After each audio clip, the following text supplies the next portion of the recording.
Recognize the member for Oromocc Building. Thank you, Mr. Speaker. Mr. Speaker, the amendments to an act to amend the Motor Vehicle Act, as otherwise will be known as the school zone speed limit legislation, has been introduced to make it mandatory to post signage in a school zone. It makes it mandatory to reduce maximum speed to 50 kilometers per hour in rural areas and 30 kilometers per hour in urban areas in a school zone. Plus, in addition, it makes it mandatory that this speed limit be posted.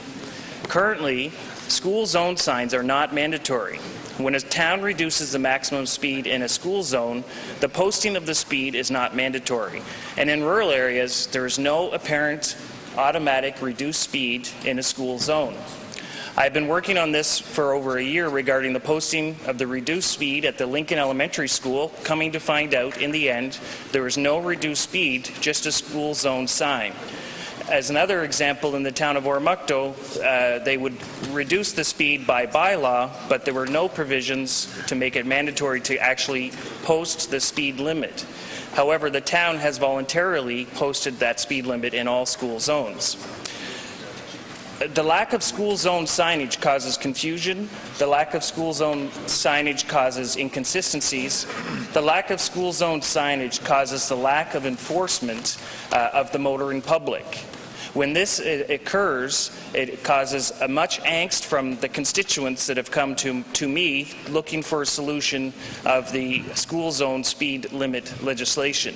In this year, I've been working with the Department of Transportation and finding very little rules in place that allow for this consistency and confusion to be avoided. The people in my constituency and other areas have brought this to my attention as a concern around the speed at local schools, have brought this to my attention regarding the inconsistencies of law enforcement of this speed, and the awareness that in many posted school zone areas there in fact is no reduction in speed, and when there is a reduction in speed there is no posting of that speed limit. So that's the purpose of this bill, to introduce these amendments at this time.